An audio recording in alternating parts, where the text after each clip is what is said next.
اعوذ باللہ من الشیطان الرجیم بسم اللہ الرحمن الرحیم بسم اللہ الرحمن الرحیم۔ میں محمد خورشید انور، نظامی استاذ دارالعلوم غریب نواز، مرزا غالب روڈ، الہ آباد، پریاگراج۔ میں فن ادب منظوم کی مشہور و معروف کتاب متنبی، دیوان متنبی کا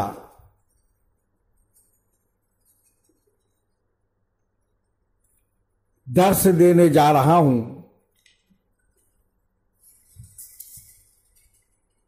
اور سبق کا آغاز کرنے جا رہا ہوں، لہذا متنبی کے شعر و شاعری سے پہلے متنبی کے بارے میں کچھ اس کی حیات اور شاعری کے بارے میں گفتگو کرنا چاہتا ہوں، آپ لوگ بغور سنیں۔ متنبی کا نام ابو طیب احمد ابن حسین ابن حسن ابن عبد الصمد جعفی کندی کوفی ہے، لیکن وہ دنیائے ادب میں صرف متنبی کے نام سے مشہور ہے، جس کو اس نے نہ کبھی استعمال کیا اور نہ کہیں اپنا تعارف کراتے ہوئے اس نے اپنے کو متنبی کہا،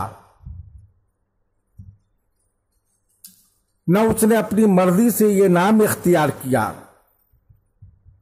لیکن اصل نام کے بجائے دوسروں کی زبردستی دیے ہوئے اس خطاب سے آج عربی شاعری کا ایک قادر الکلام، پرگو، عظیم المرتبت استاد، قد آور شاعر مشہور ہیں۔ اس کی پیدائش کوفہ کے ایک گاؤں کندہ میں 303 ہجری میں ہوئی۔ بچپن کا ابتدائی زمانہ یہیں بسر ہوا۔ اس کا باپ ایک معمولی سقا تھا جو محلہ والوں کے گھروں میں پانی بھرتا تھا، اس کا نام ہی عیدان سقا مشہور ہو گیا تھا۔ متنبی سے جب بھی کسی نے اس کے نسب و خاندان کو پوچھا تو اس نے مبہم اور ٹالنے والا ہی جواب دیا، اور کبھی نہیں بتایا کہ میں کس خاندان اور کس قبیلے سے تعلق رکھتا ہوں۔ اگر کبھی اس طرح کے سوالات سے تنگ آ جاتا تو کہہ دیتا کہ اگر میں زندہ رہا تو بہت جلد میرے نیزے کی نوک تم کو میرا نسب نامہ بتا دے گی۔ بچپن ہی سے بہت ذہین و فطین تھا، کم عمری ہی میں شام چلا گیا اور عمر کا ابتدائی حصہ وہاں علمی اور ادبی فضا میں گزارا۔ سند شعور کو پہنچنے کے بعد مشہور اساتذہ فن سے ملاقاتیں کی اور ان سے استفادہ کیا۔ زجاج ابن السراج ابو الحسن اخفش ابو بکر محمد ابن درید اور ابو علی فارسی جو اپنے فن کے استاد اور اپنے زمانے کے امام تھے، ان سب سے اس کے تعلقات ہی نہیں رہے، بلکہ ان کو اپنی صلاحیت و قابلیت سے متاثر بھی کرتا رہا۔ امام فن ابو علی فارسی کا بیان ہے کہ میں نے اس سے ایک دن امتحاناً کہ عربی میں فولا کے وزن پر کتنی جمع آتی ہیں، تو متنبی نے بلا تعامل اور برجستہ کہا حجلا اور ضربہ، بات ختم ہو گئی۔ ابو علی فارسی کہتے ہیں کہ اس گفتگو کے بعد میں نے 3 دن اور 3 رات مسلسل لغت کی کتابوں کو چھان مارا کہ ان 2 جمعوں کے علاوہ تیسری جمع تلاش کر لوں، مگر میں ناکام رہا، اور متنبی نے جتنی بات کہہ دی تھی وہ پتھر کی لکیر بن گئی۔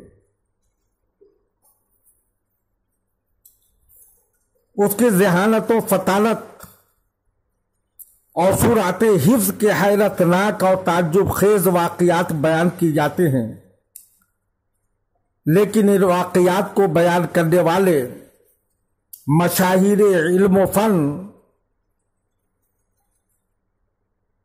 ہیں، اس لیے اس کو تسلیم کیے بغیر چارہ بھی نہیں ہے۔ اس دور کے شعراء میں اس کو ممتاز اور نمایاں مقام حاصل تھا۔ شعراء کی فہرست میں اس کو صرف لفظ استاد سے یاد کیا جاتا تھا اور نام نہیں لیا جاتا تھا، یہ اس کے کمال فن کی دلیل تھی۔ اس کو متنبی کیوں کہا جاتا ہے؟ اس کے متعلق بہت سی باتیں کہی جاتی ہیں، لیکن زیادہ مستند یہی روایت معلوم ہوتی ہے کہ اس نے کسی زمانے میں نبوت کا دعویٰ کیا تھا اور معجزے کے نام پر کچھ کرتب بھی دکھائے تھے۔ قرآن کی آیتوں کی شکل میں کچھ مسجع اور مقفع عبارتیں گڑھ رکھی تھی اور لوگوں سے کہتا تھا خدا کی طرف سے یہ مجھ پر وحی کی گئی ہے۔ ابو لولو امیر حمص کو اس کی اطلاع ملی تو اس نے ایک فوجی دستہ بھیج کر اس کے حلقہ باگوشوں کو زد و کوب کرایا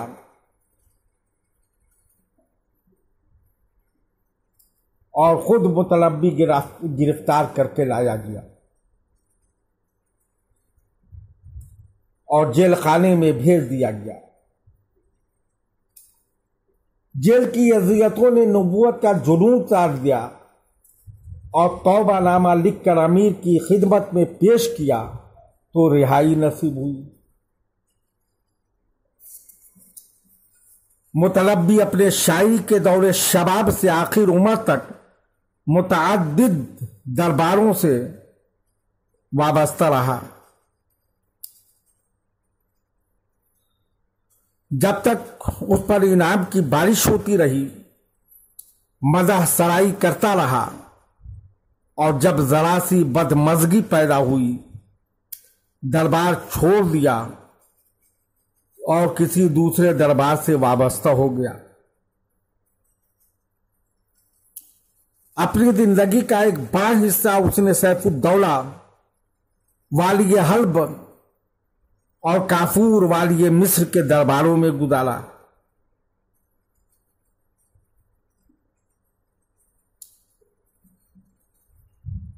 کافور نے متنبی سے